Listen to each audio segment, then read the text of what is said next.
ಈ ದೇವಸ್ಥಾನಕ್ಕೆ ಹೋದ್ರೆ ನೀವು ಅನ್ಕೊಂಡಿರೋ ಎಲ್ಲಾ ಕೆಲಸನೂ ನೆರವೇರುತ್ತೆ, ನೀವ್ ಅನ್ಕೊಂಡಿರೋ ಪ್ರತಿಯೊಂದು ಕೆಲಸ ಕೂಡ ಆಗುತ್ತೆ ಅನ್ನೋದಕ್ಕೆ ಇಲ್ಲಿ ಪ್ರತಿಷ್ಠಾಪನೆ ಆಗಿರುವ ಲಕ್ಷಾಂತರ ನಾಗರ ಕಲ್ಲುಗಳೇ ಸಾಕ್ಷಿ.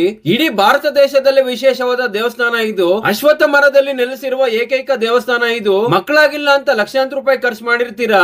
ನಾಗದೋಷ, ಮನೆ ಕಟ್ಟುವ ವಿಚಾರ, ವಿದ್ಯೆ, ಉದ್ಯೋಗ, ವ್ಯವಹಾರ, ನೀವು ಬೇಡಿದ ಪ್ರತಿಯೊಂದು ವರಗಳನ್ನು ಈ ಒಂದು ಅಶ್ವತ್ಥ ಮರದ ರೂಪದಲ್ಲಿರುವ ದೇವರು ಕರುಣಿಸ್ತಾರೆ. ಈ ದೇವಸ್ಥಾನಕ್ಕೆ 5,000 ವರ್ಷಗಳ ಇತಿಹಾಸವಿದೆ. ಭಕ್ತರು ತಾವು ಅನ್ಕೊಂಡಿರೋ ಕೆಲಸ ಆದ್ಮೇಲೆ ಇಲ್ಲಿಗೆ ಬಂದು ನಾಗರ ಕಲ್ಲುಗಳನ್ನು ಪ್ರತಿಷ್ಠಾಪನೆ ಮಾಡೋದು ಪುರಾತನ ಕಾಲದಿಂದ ನಡೆದುಕೊಂಡು ಬಂದಿದೆ. ಕಾರಣ ಏನಪ್ಪಾ ಅಂದ್ರೆ ಇಲ್ಲಿ ಇರ್ತಕ್ಕಂಥ ಒಂದು ಶಕ್ತಿ ದೇವಸ್ಥಾನದಲ್ಲಿ ಭಕ್ತಾದಿಗಳು ಏನೇ ಕೋರ್ಕೊಂಡು ಹೋಗ್ಲಿ ಅವರಿಗೆಲ್ಲ ಒಳ್ಳೇದಾಗ್ತಾ ಇದೆ. ಸಾಮಾನ್ಯವಾಗಿ ಅಶ್ವತ್ಥನಾರಾಯಣ ಅಂತ ಯಾರು ಹೆಸರಿಟ್ಕೊಂಡಿರ್ತಾರೋ ಅದರಲ್ಲಿ ನಮ್ಮ ದೇವಸ್ಥಾನ ವತಿಯಿಂದ ಅವರು ಸಂತಾನ ಪ್ರಾಪ್ತಿ ಆಗಿರ್ತಕ್ಕಂಥವ್ರೆ. 10-15 ವರ್ಷ ಆದರೂ ಕೂಡ ಅವ್ರು ಸಂತಾನ ಪ್ರಾಪ್ತಿ ಆಗಲ್ಲ ಅಂತ ಅವ್ರು ಬಂದು ಇಲ್ಲಿ ಬೇಡ್ಕೊಂಡು ಹೋದ್ರೆ ಅವ್ರಿಗೆಲ್ಲ ಸಂತಾನ ಪ್ರಾಪ್ತಿ ಆಗಿದೆ. ಹೀಗಾಗಿ ಇದು ಒಂದು ನಾಗರ ಕಲ್ಲಿದ್ದ ವಿಶೇಷತೆ, ನಾಗದೋಷ ಪರಿಹಾರಕ್ಕೆ.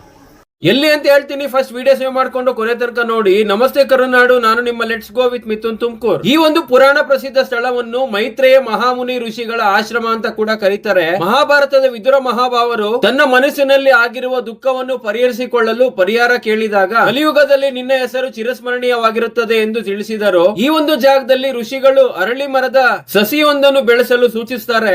ಋಷಿಗಳ ಆಜ್ಞೆಯಂತೆ ವಿದುರನ್ನು ಅರಳಿ ಮರದ ಸಸಿಯೊಂದನ್ನು ಬೆಳೆಸ್ತಾರೆ. ಈ ಒಂದು ಅರಳಿ ಮರದಲ್ಲಿ ಬ್ರಹ್ಮ ವಿಷ್ಣು ಮಹೇಶ್ವರರ ಸಂಗಮವೇ ಇರುತ್ತೆ. ಈ ಒಂದು ಅರಳಿ ಮರದಲ್ಲಿ ನೆಲೆಸಿರುವ ದೇವರು ಅಶ್ವತ್ಥ ನಾರಾಯಣ.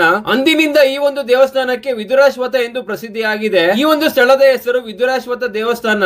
ಇಲ್ಲಿ ಮಧ್ಯಾಹ್ನ ಅನ್ನ ಪ್ರಸಾದ ಕೂಡ ಇರುತ್ತೆ. ಈ ಒಂದು ದೇವಸ್ಥಾನ ಲೊಕೇಟ್ ಆಗಿರೋದು ಚಿಕ್ಕಬಳ್ಳಾಪುರ ಜಿಲ್ಲೆಯ ಗೌರಿಬಿದನೂರು ತಾಲೂಕಿನಲ್ಲಿ. ದೇವಸ್ಥಾನದ ಸಮಯ ಬೆಳಗ್ಗೆ 6ರಿಂದ ಮಧ್ಯಾಹ್ನ 1ರವರೆಗೆ, ಸಂಜೆ 4ರಿಂದ ರಾತ್ರಿ 8ರವರೆಗೆ ಮಾತ್ರ. From Tumakuru 2 hours and from Bangalore 3 hours drive ಅಷ್ಟೇ. ನೀವು ಕೂಡ ವಿಸಿಟ್ ಮಾಡಿ. ವಿಡಿಯೋ ಇಷ್ಟ ಆಗಿದ್ರೆ ಲೈಕ್ ಮಾಡಿ, ನಿಮ್ಮ ಮನೆ ದೇವರ ಹೆಸರೇನು ಅಂತ ಕಮೆಂಟ್ ಮಾಡಿ. ಈ ವಿಡಿಯೋ ಯಾರ್ಯಾರಿಗೆ ಪ್ರಯೋಜನ ಆಗುತ್ತೋ ಅಂತ ಅವ್ರಿಗೆ ಶೇರ್ ಮಾಡ್ತಾ, ಈ ದೇವಸ್ಥಾನದ ಕಂಪ್ಲೀಟ್ ಡೀಟೇಲ್ಸ್ ಬೇಕು ಅಂದ್ರೆ ನನ್ನ YouTube and Facebook follow and subscribe ಮಾಡ್ಕೊಳ್ಳಿ.